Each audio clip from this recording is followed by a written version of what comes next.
Hello there, guys. How you doing? So, as I've told you over the past week or two, I've been sort of avoiding politics for a bit on the channel. Um, it's all a bit much at the moment, to be honest. But nonetheless, I can't but help keep a little eye on things. And certainly when things happen with opinion polling, that always catches my interest. Um, and we are experiencing something interesting. Now, I'd said I don't know when it was, a few weeks back, a few months back, something like that. But I'd said keep an eye on the left in British politics because obviously the big story of the year so far has been the surge of reform, the populist right, them supplanting the Tories.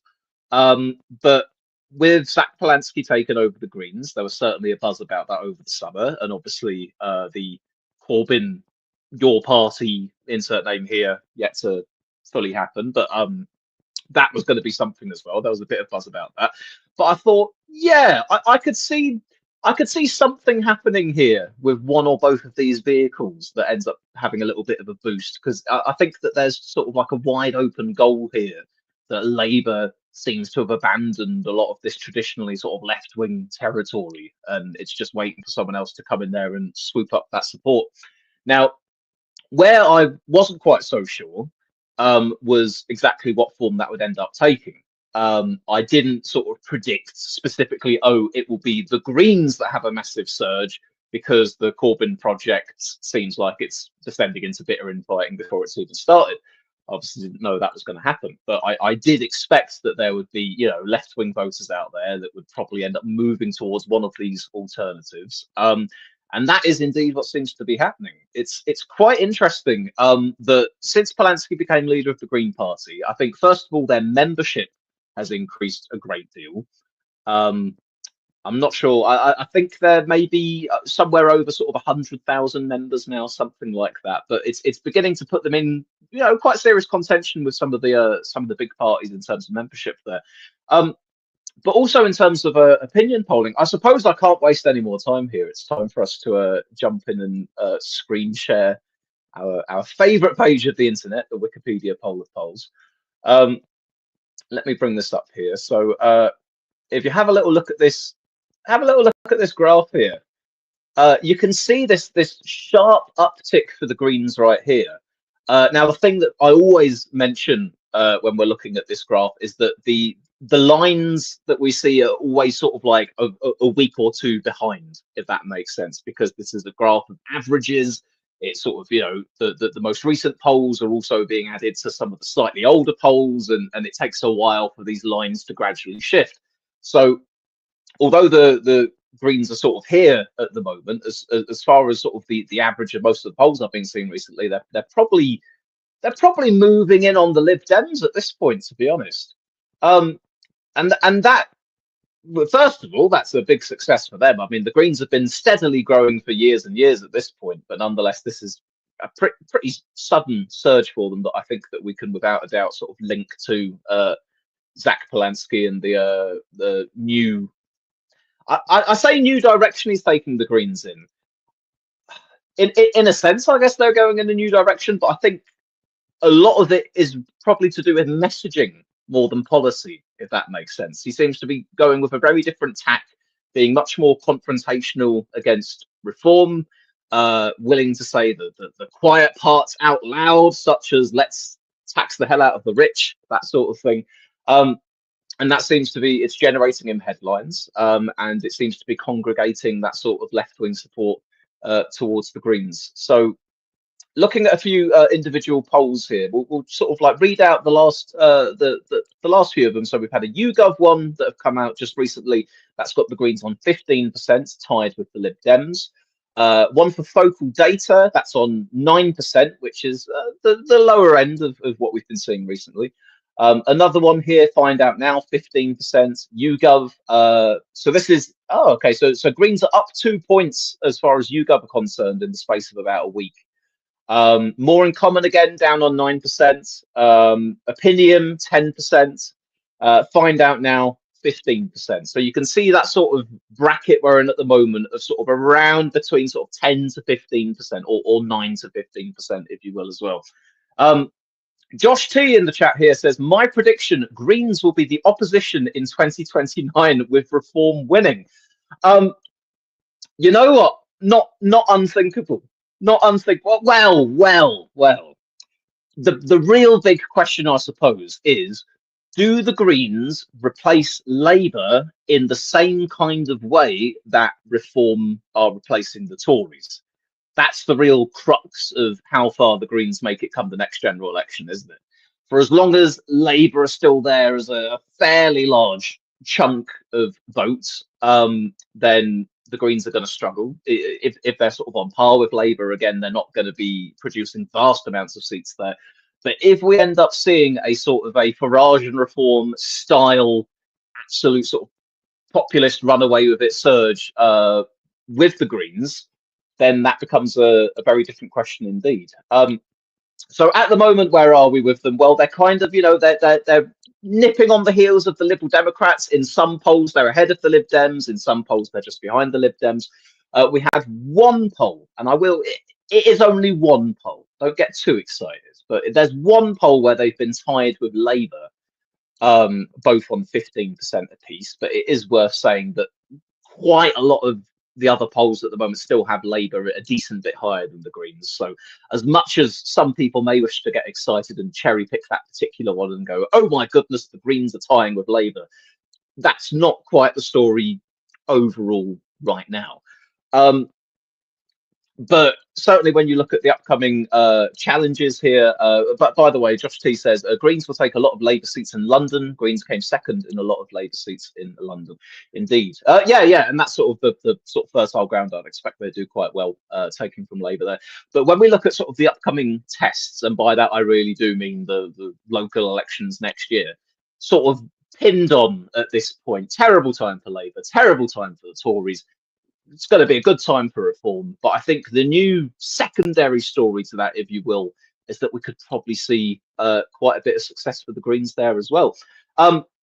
Now, my perception of the Greens over the past few years is especially when they sort of had two leaders and you didn't really know who they were. It took me years to be able to name Adrian Ramsey and Carla Denyer. Arguably it was too late. By the time I was able to name them, they were like on their way out and it was Polanski coming in. But the Greens, I always kind of saw them as, they're a small party. They're not really going to go there anywhere, but they're kind of there. You can vote for them if you care about the environment or if you're sort of a left-wing progressive or what have you. And they kind of, they say in a very sort of meek voice, maybe we should do better things for the environment and stop people being homeless and tax the rich. And everyone goes, oh yes, that's very nice, Greens. But now, hang on a minute.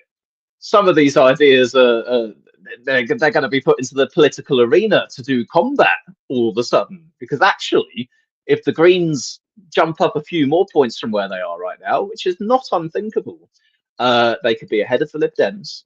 They could well and truly be tied with Labour.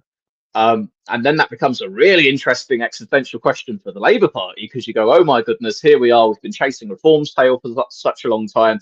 We've been bleeding out support to our left. And now we've got to contend with the Greens coming along to eat our lunch. But it will become trickier for them as well. Because the more momentum that they get, the more scrutiny their policies will be under. The more scrutiny Zach Polanski personally will be under. And indeed, elements of the press that are hostile to a left-wing political figure, they'll end up going at him. I'm sure they have to a degree already. So it's, there's going to be a point where what it is that they're offering is going to have to meet reality to a degree. But then again, there's a fair bit of stuff that Reform's been offering that actually is kind of a lot of bullshit. And that doesn't seem to be harming their standing in the opinion polls very much. So it's a very interesting thing. As I say, I can't claim credit for having thought, oh, yes, the Greens are going to surge under Polanski. But I had a feeling over the last couple of months that something is going to end up happening on the left of British politics that is going to be quite interesting. I think the hollowing out of the Labour support there, the fact that either it's going to be this Corbyn vehicle or the Greens with a new sort of populist messaging direction under Polanski, and obviously the latter is what seems to be coming along. I mean, at this point, my expectation is that if Corbyn and Sultana's Your Party really does get off the ground, then probably they're going to end up being a spoiler effect on the Greens, rather than maybe months ago I might have thought, oh, the Corbyn party will end up doing best, and the Greens would be a sport. Like maybe the Greens would end up moving over to the Corbyn party. I think if anything, it's likely to be the opposite at this point, if that makes sense. Um, Josh T says the anti-Semitism attack they did on Corbyn won't work on Zach because he's Jewish. I'm not sure if the same attack. Oh well, I don't think. I'll say this much: I don't think that a person being Jewish necessarily blocks people from throwing accusations of anti-Semitism at them. I've seen that happen in the past, but certainly I think that if it's going to be on the basis of sort of the Greens or Polanski's stance on Gaza and the wider sort of, then I'd say in the past couple of years the tide of public opinion has probably shifted to be a little bit less sympathetic to the Israelis, what with them killing tens of thousands of civilians, a little bit more sympathetic with the Palestinian cause. So I don't imagine that that could be quite as a poignant point of attack on them. But indeed, it is very much fair and accurate to also say that there are elements on the left of politics. I kind of think towards the slightly more crankish end of the left that do harbour anti-Semitic views. Indeed, you get it on the right of politics as well, as you well know. And it's quite important that these people are not allowed to sort of rise to any kind of a prominence within this movement, that they're not going to be the ones that are speaking for them, because otherwise whatever attacks are made are going to have a degree of justification in there. But they need to play that one. They need to play that one well. But I don't think it's the same kettle of fish as it is with like Corbyn back in the 2010s. I think we're in a different kind of situation these days. I think that, I mean, the same goes for reform. I mean, reform kind of don't. People go, oh, reform racist, xenophobic. They can come out and announce a policy where they're going to like say, oh yeah, we're going to deport a bunch of people who have been here, they've been working, and it's fine. But actually, yeah, we're going to get rid of them anyway. But it seems that's no longer sort of like some kind of a kryptonite to them to go, you're racist, because I mean, Christ, they've got a third of support amongst the public at the moment. So likewise, I think that if there are going to be sort of attack lines that go on the Greens, I think it's going to have to matter just how much substance really belongs to these kind of things. Josh T says, I think Zach is much better at rhetoric than Corbyn was. Yeah, that's a pretty fair point as well. I've seen a few interviews with Polanski in the last month or so. I'd say that he is somewhat more nimble in an interview than Corbyn is. Corbyn quite sort of quite rigid, almost kind of like didn't like being questioned about certain things, came across as a bit a bit sort of annoyed that people would be asking him certain things. Polanski's got a little bit more nimbleness to him there. Oh my goodness. This has been the case since probably the birth of this channel, that we start talking about one thing and sooner or later it turns into a big long discussion about anti-Semitism. Retro Gamer has said, I think it's ingrained in the left to be anti-Semitic. When I knew nothing about politics, I wasn't surprised to hear that they were accused of that because Jews are great business people. I'm not entirely sure about that. I think that, first of all, that's sort of, well, I'll take this bit as well. And the left tends to lie to steal from the rich and hardworking to spend on failed projects and give for free to immigrants. I'm not sure if I agree with too. I think a lot of that is based on some sets of assumptions, sort of quite, in some places, quite basic assumptions about people, either about the left or indeed about perceptions about Jewish people or whatever else. I think that what you generally tend to get when it comes to sort of most accusations towards the left of anti-Semitism, it's not really to do with some kind of a a stereotype about Jewish people being capitalists and we don't like capitalism because we're socialists, therefore we don't like Jewish people. It often tends to be much more wrapped up in sort of them being very passionate about the Palestinian cause, and as a result, then sort of like heightened hostility towards Israelis. And then Israel is often quite pleased to say, well, that's anti-Semitism because we're all Jewish. Um, so yeah, I'm not. I probably wouldn't end up sort of painting the left or indeed even the right in sort of such broad strokes as that there. Um, but a basic assumption, but we also see a pattern factually with what the left does with taxes and then the right. Well, the thing is, could I then not make sort of an equally basic assumption and going, oh, well, the right always let rich people get richer because whenever they get in, they're always giving tax cuts to the wealthy and to businesses, and the inequality gap always seems to rise. And the rich get richer, and relative to that, the poor continues. What's it? 1, 2, 3, 4, 5 people have the same wealth as however many tens of percent of the rest of the population. But I wouldn't seek to paint that as this is what the right is all about, and everyone who's right wing kind of intrinsically thinks that the rich people's pockets should be lined constantly. Because I don't think that's the case. I know a lot of right wing people. I know they've got all kinds of different points of view that bring them to why it is that they support a right-wing political party or what have you.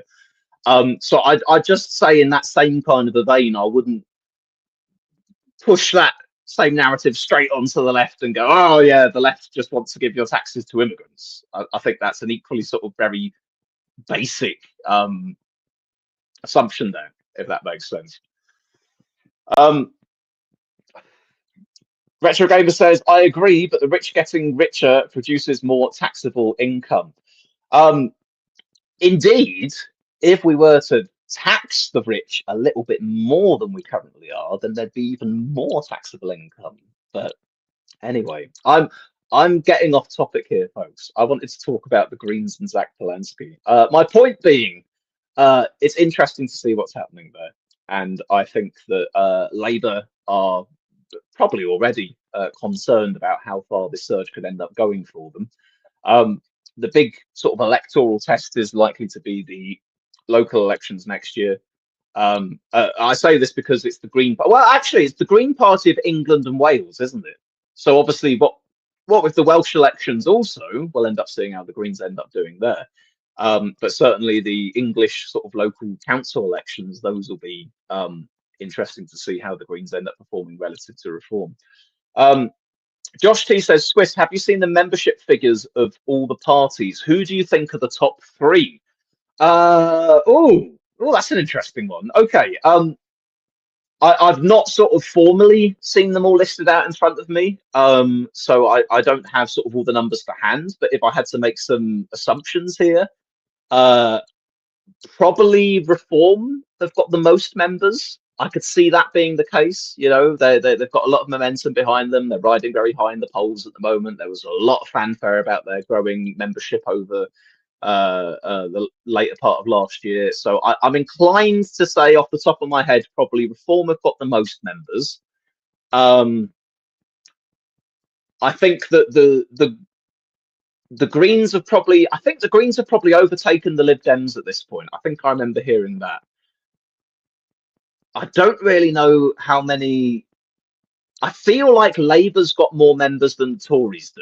Don't hold me to that exactly. So off the top of my head, I'm going to say that I think the parties with the 3 most highest number of members at the moment is Reform, Labour, and then maybe either the Tories or the Greens. It depends how recent the numbers that the Tories have produced for themselves are, and the fact that the Greens continue building in momentum. But that's my answer to your sort of the top 3 question. Oh, Lee Ball says the Greens surged into 3rd earlier this week. Well, hey, there we are then. So Reform, Labour, and the Greens. That would be my answer there. And he says, I caught you live. It had to happen sooner or later, didn't it? Are you going to cover the? I'm not. Can I say it? Can I try to say it? The Caerphilly I want to say Caerphilly. Tell me if it's Caerphilly. Senedd election in Wales this week. I will end up discussing the results of it, but I'm not sort of dedicating a particular stream or staying up for the results this week, if that makes sense. But I will end up talking about it once it's happened. Yeah. Um, NA says Labour are number one at about 300k. Reform are number two at 260k, and the Green Party of England and Wales are 130k. Okay, interesting. Interesting. I had assumed Reform would be ahead of Labour at this point, just given that Reform's numbers are going up, and I suspect Labour's numbers are gradually coming down. But that moment of crossover hasn't quite happened yet. But nonetheless, the Greens now in third place. That's maybe telling for where things might end up. Close, but it's Labour, Reform, then the Greens. Right, folks, I think I'm going to leave it there for the time being. I don't want to. Do I want to go on? Shall we have a quick look at preferred Prime Minister polling and all the rest of that? Given that I brought up the opinion polls here. No, that's seat projections. Oh, we can have a look at seat projections. Oh, look, it's Reform in government. Who would have thought? Where's our preferred Prime Minister polling here? I do want to have a little look at this. Leadership approval. That's probably what we're after here. Oh, it's still Starmer versus Badnock. Wait, no, actually, if I scroll down a bit, it'll be Starmer versus Farage, wasn't it? Because I was going to say Starmer versus Badnock seems to be a bit outdated at this point. The whole concept of Labour versus the Tories as the lens at which we look through things. But if we are looking at Starmer versus Badnock, then it's Starmer. People prefer Starmer to Badnock. However, a great number of people, arguably a larger number of people, also say either none or don't know. So that's also quite telling for the state of how Starmer and Badnock are doing as well. Starmer versus Farage, that leans Farage, not by a million miles, but leans Farage in recent months. Starmer versus Davey, I don't know if you could find enough people to give you an opinion about that matchup. Badnock versus Farage, Farage out in front, little surprise there. Badnock versus Davey, Davey's out in front, I guess so. Farage versus Davey, Davey's out in front of Farage. Oh, it's a complicated web we weave here, isn't it, guys? Starmer versus right. I'm not doing all of this. I'm not doing. Oh my God, there's just loads of them. Let's do leadership approval. Let's have a quick look at this one here as well. So at the moment, Starmer is enjoying a rather tasty negative 40 to 50% approval. Kemi Badnock, relatively popular compared to Starmer, on about minus 25 or so on average. Nigel Farage, absolutely walking it with maybe an average of minus 10 to 20 overall.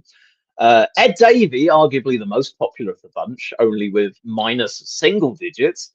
And Zach Polanski's made it on here as well. And he's at around Ed Davey levels of popularity as well. Obviously, our net feelings about our politicians pretty much always place us in the negative to one degree or another. Although it's always worth mentioning that it's one thing to look at what the net number is, who likes you versus doesn't like you. It's also worth seeing how many people have heard of you, how many people have a strong opinion about you. You know, there's a Farage, obviously, for example. His party's leading the polls right now. However, there's also a larger amount of the country that have strong opinions against Farage than those that have opinions in favour of Farage, if that makes sense. But Farage, at the very least, does have a base.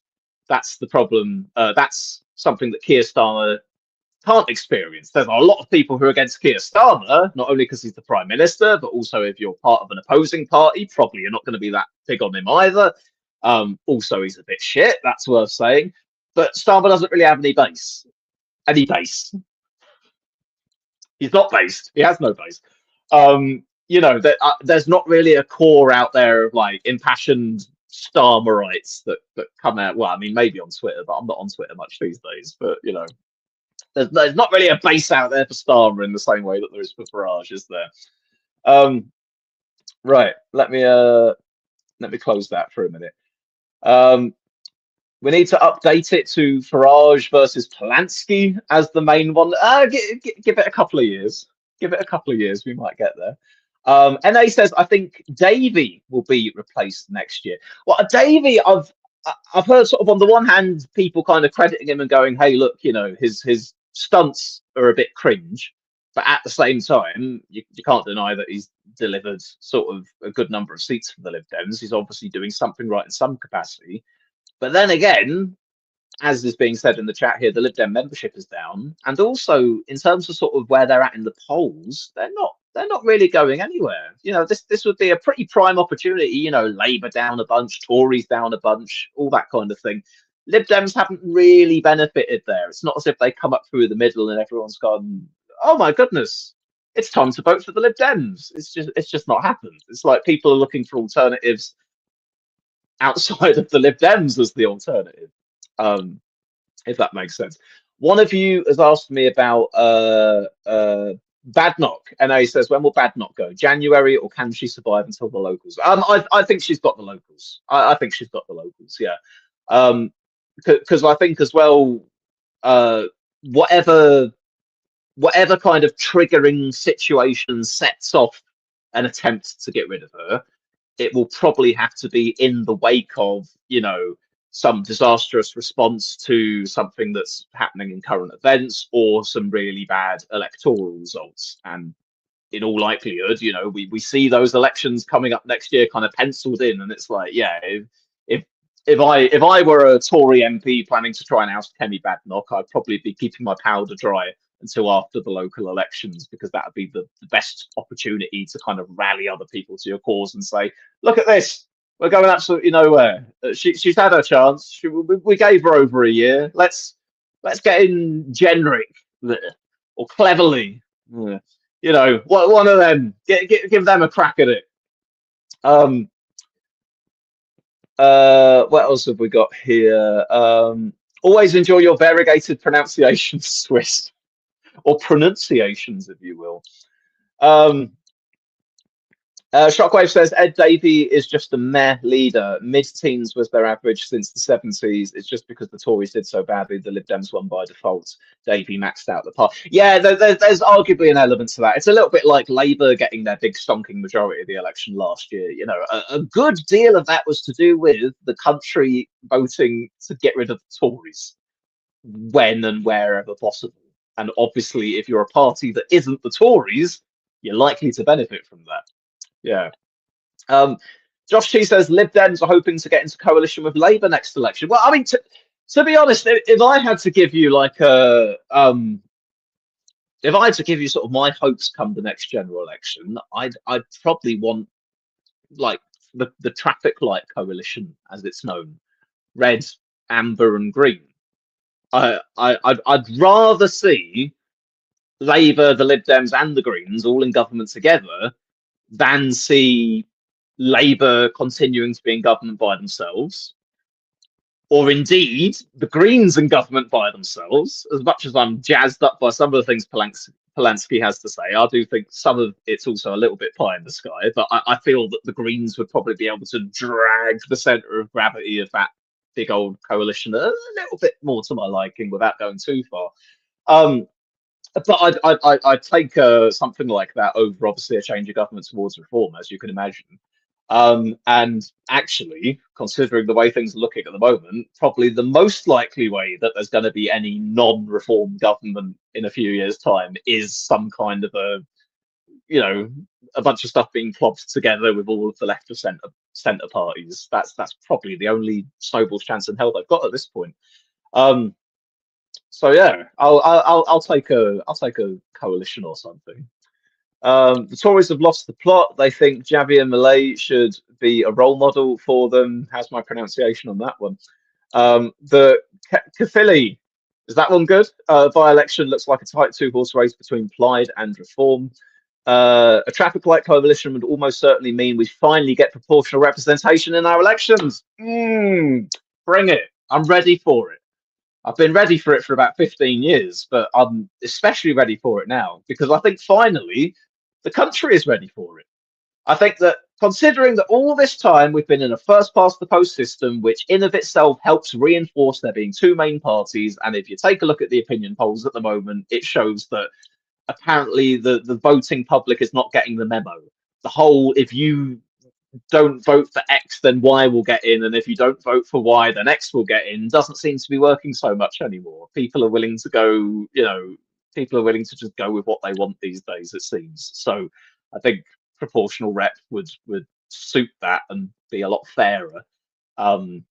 Than where we are now, because it's not particularly fair that Labour have a majority the size that they've got right now off of a third of the vote.